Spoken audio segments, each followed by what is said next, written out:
Hey, it's Haley. Welcome to The Haley Show here on Auntie Tay's YouTube channel. My name, of course, is Haley, and I am the Canadian crafter behind the foiled plan here on YouTube.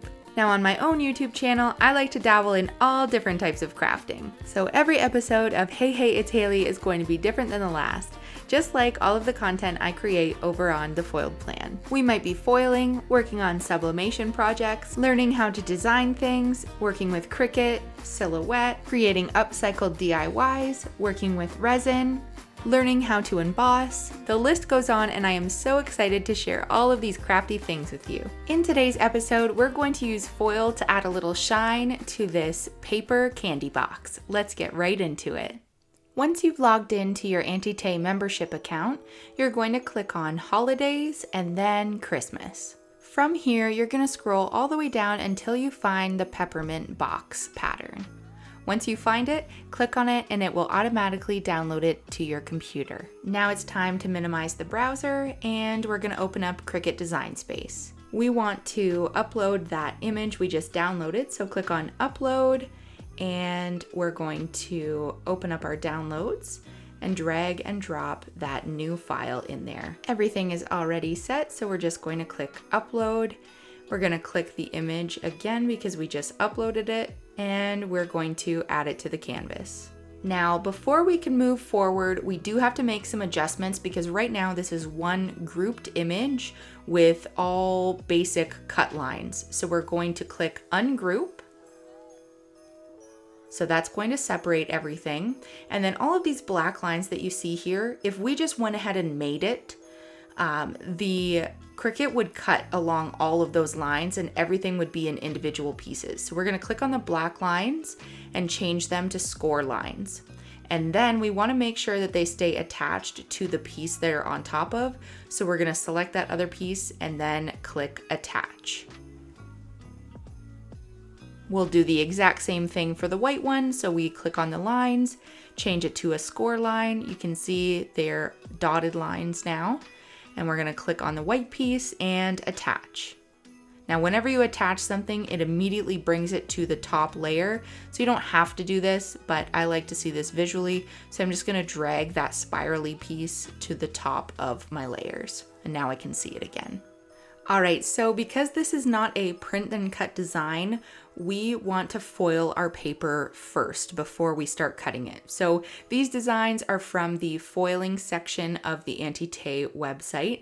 So I've already downloaded those. All I'm going to do is print out this snowflake pattern on my monochromatic laser printer. And feel free to pause through here if you want to check what my print settings are.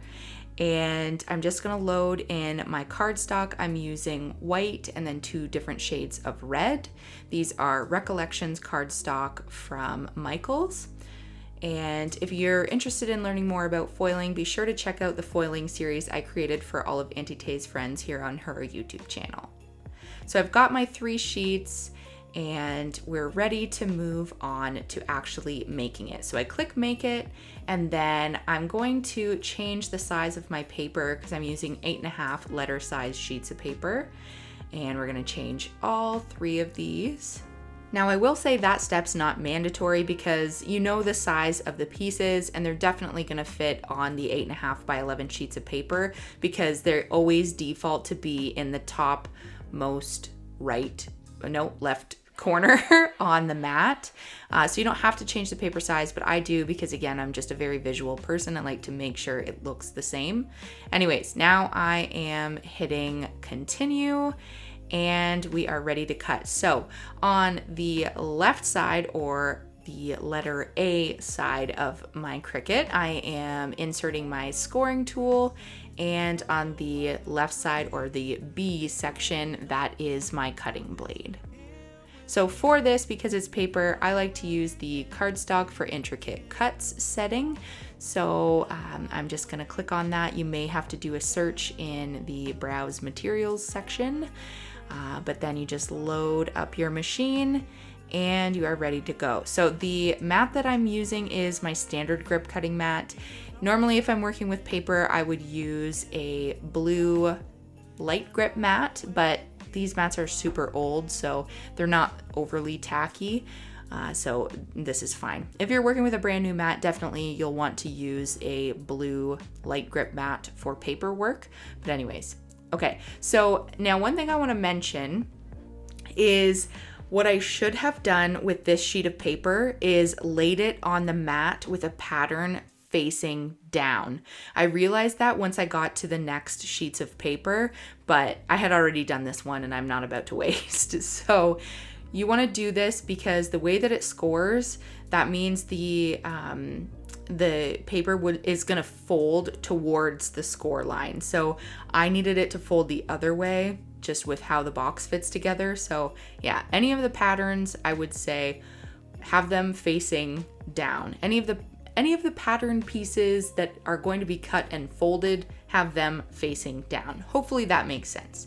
Anyways, when you're cutting this, it's going to do when you've got it in the Cricut, it's going to do the score lines first, and then it's going to use the cutting blade. And I prefer to use my scoring stylus instead of a scoring blade in a Cricut machine because it saves time. You don't have to switch out the blade. Not that I can do that with this project, but yeah, anyways. And as always, we peel the mat away from the paper so that it does not curl. Moving on, I am heating up my Mink machine to the heat setting number 4, and I am gonna foil all of these pieces at the same time. You see we had a little snafu with one of the pieces in the swirly bit, but that's okay. Once we glue it all together, it'll be fine. And now I am just trimming everything down. I'm using green and red foil. This is Deco foil, which is available on shopauntie.com. And I just moved that piece up there so that I can get the most out of my piece of foil. And then I was like, oh, there's a couple little pieces. Let me just cut this section off here and we'll make it work. So as you can see, I've got everything that's loaded up into the transfer folder. No toner is visible, which is perfect. You don't want that because it can ruin your transfer folder. Once it passes through the machine, now it's time to do the foil peel, which is my favorite part, as I've mentioned countless times. Now we're just peeling that off, and it's time to actually assemble the box. Now, before I start gluing this piece, I want to make sure everything is folded so it's much easier to glue. So what I'm doing is folding up the tabs and then the actual sides of the box. And then I'll start gluing. I'm using my purple glue stick. It's the school glue from Elmer's. I love this thing. It works great. So I do one tab with the glue and then I hold the pieces together for a couple of seconds before I move on to the next one. And then for the top of the box, before doing the folds, I want to attach that spiral piece that creates the peppermint first. So I'm just setting it on top of another sheet of paper to glue everything because I don't want to get the mat underneath all filled with glue. And then I'm just going to place that down. And as you can see, once we glue down that piece that has torn off, it looks perfect. You can't even tell. Now we're going to do the same thing we did with the bottom. We'll fold in those tabs. So this is where it would have been a lot easier to fold those tabs had I flipped the paper over when it was doing the scoring, but I've learned that for next time. Anyways, we're folding all the tabs, then we fold up the sides of the lid, and like I said before, we just glue each of those tabs. Now, one thing that I did find helpful is once you get to the last two tab pieces, you want to glue those at the same time because once the second last piece is where it needs to be, it's a little bit tricky to get glue on the very last piece. So glue the last two tabs at the same time and you've got yourself a cute little foiled peppermint box. Now you can still make this peppermint box without foiling anything. I just love the shine that it adds to it. You can do different colors, you can do different patterns for different seasons or holidays, whatever you want to do. I just think it's so cute. I hope you enjoyed today's episode of Hey It's Haley here on Auntie Tay's YouTube channel.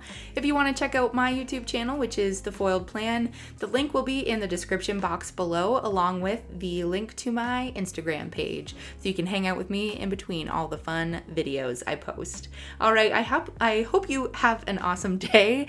Thank you so much for hanging out with me, and I will see you next time. Bye!